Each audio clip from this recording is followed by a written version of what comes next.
He stepped into the bar like he belonged there, because he did. Dressed in full military uniform, Sergeant David Mitchell had just returned from deployment and was finally home. The town hadn't changed much. Same streets. Same storefronts. Same glances. But the glances were different now. Sharper. Longer. And in this particular bar, those glances turned into glares. David wasn't new to this kind of place. Wooden stools. Smoky air. A neon beer sign humming in the corner. He had seen 100 like it across the country. Still, this one felt colder the second he walked through the door. The moment his boots hit the floor, conversations dimmed. Pool cues paused mid-strike. Beer mugs froze halfway to mouths. The music didn't stop, but the atmosphere did. It changed. Thick with tension. Like he'd just wandered onto a battlefield. He walked calmly to the bar, his uniform crisp, hat tucked under one arm. He took a seat and waited for service. He didn't look around. He didn't scan the room. He didn't have to. He could feel the energy shift. He'd felt it before. Not in Afghanistan, not in Iraq, but here. Back home. A man 3 stools down leaned into another and muttered something. They both stared. Then came the sound of a stool scraping across the floor. Slow. Deliberate. An older man approached. Gray beard, broad shoulders, wearing a weathered leather vest adorned with patches from a local biker club. His boots hit the floor with slow, heavy steps. He stopped right beside David and looked him up and down. "You sure you're in the right place?" he asked. David didn't turn. "Last I checked, it's a free country." The man chuckled, but there was no humor in it. Not everywhere. Not for everyone. David faced him now. Calm. Professional. "I'm here for a beer. Nothing more." The man's jaw clenched. "We don't serve trouble." David's voice didn't change. "I didn't bring any." The bartender, who had been watching nervously, began to pour a drink. But the biker raised his hand. "Not for him," he said firmly. The bartender hesitated. "He's not doing anything wrong, Rick." Rick didn't break eye contact with David. "He's not welcome here." David took a slow breath. This wasn't new. Just louder. More direct. "And why is that?" Rick didn't answer immediately. Instead, he leaned closer. "You walk in here dressed like that, acting like you own the place. Maybe you think wearing that uniform makes you untouchable." David stared at him. "Wearing this uniform means I served this country. Means I risked my life. For all of it. Even this bar." A few patrons murmured. Phones were pulled out, quietly. Recording had become second nature. David didn't care. Let them record. Let them see what the fight for freedom really looked like when it came home. Rick's tone grew colder. "You don't belong here." David slowly reached into his jacket pocket, pulled out his military ID, and set it gently on the bar. "Sergeant First Class David Mitchell.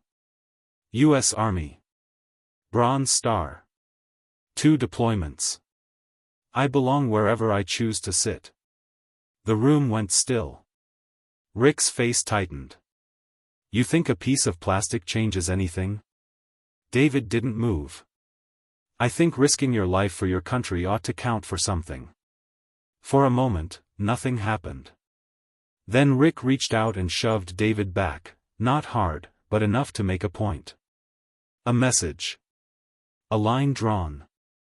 David didn't flinch. He didn't retaliate. Instead, he looked Rick dead in the eyes. "You want to hit someone who's fought for you? Go ahead. But I won't be the one ashamed." The bartender stepped forward. "That's enough." Rick turned toward him, fuming. This place has rules. The bartender's voice was stronger now. Not those kinds of rules. Another voice joined in. From a table in the back, an older man stood. Thinner, gray-haired, wearing a faded Marine Corps cap. He's earned his place more than most of us ever will. Rick turned. You serious, Mike? Mike nodded. Dead serious. He's not the one embarrassing this bar right now. More murmurs. Someone clapped, quietly. Another man stood beside Mike. Then a third. Rick looked around and realized something had shifted. His power was cracking. The crowd no longer agreed in silence. The room had started to choose. Rick clenched his jaw, then stormed back to his table without another word. The bartender finally placed the beer in front of David. On the house.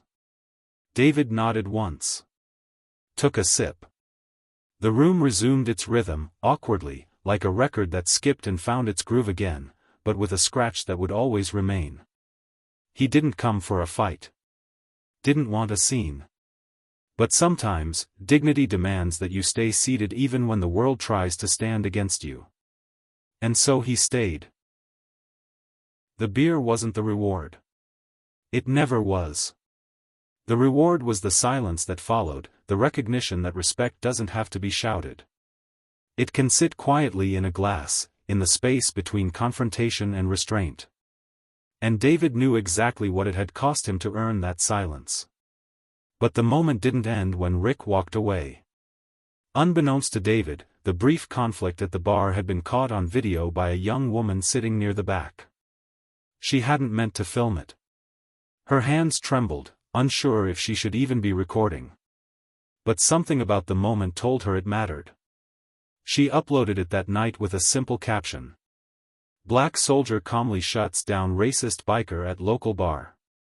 By morning, it had over 500,000 views. Within 48 hours, it passed 5 million.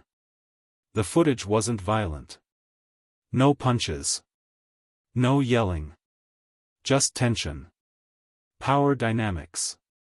A silent storm. And then, dignity. People commented by the thousands. Veterans thanked David for his service.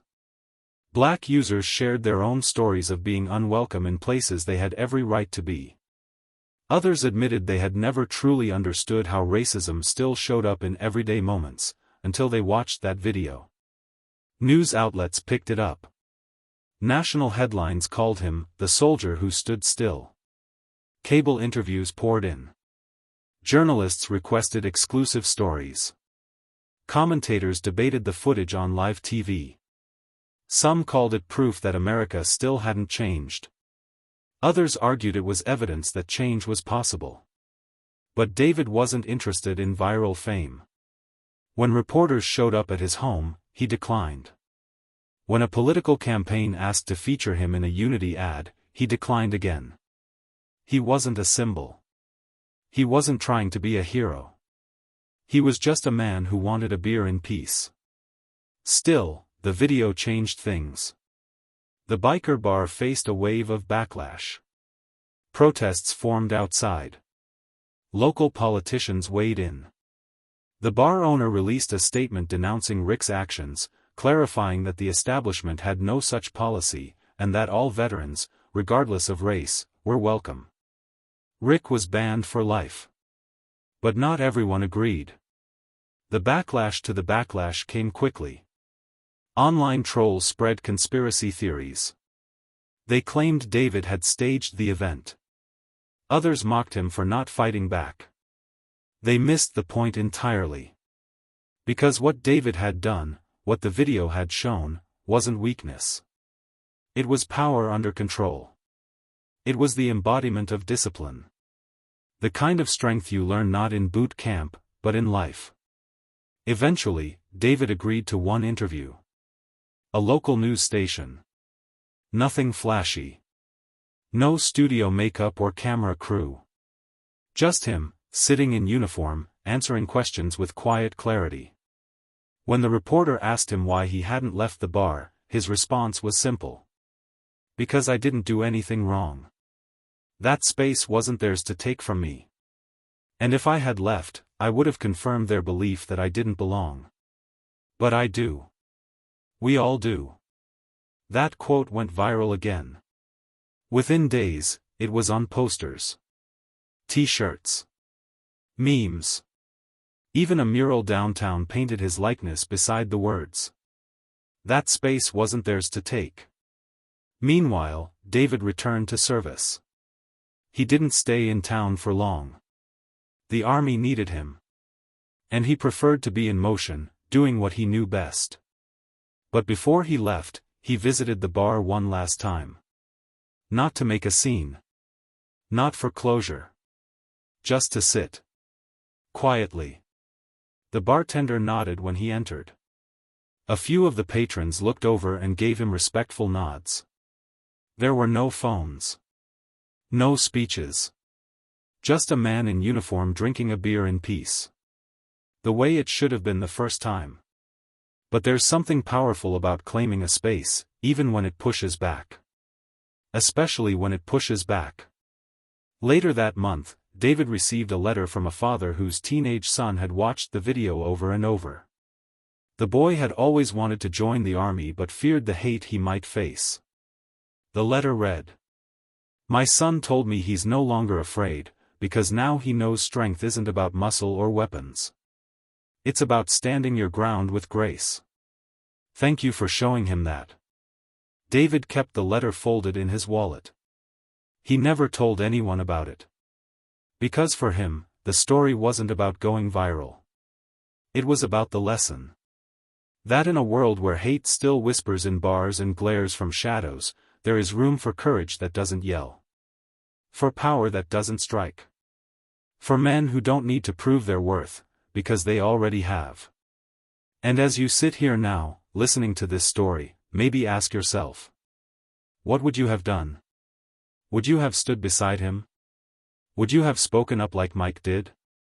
Would you have chosen silence, or solidarity? Because stories like this don't just exist to be watched. They exist to challenge you. To reflect back the world as it is, and as it could be. If you believe this story needs to be seen, if you believe dignity is worth defending, take 1 second now and subscribe. These stories deserve an audience. They deserve to live beyond the headline. Like. Comment. Share. Because the next time someone's told they don't belong, maybe, just maybe, you'll be the one who says, yes, they do.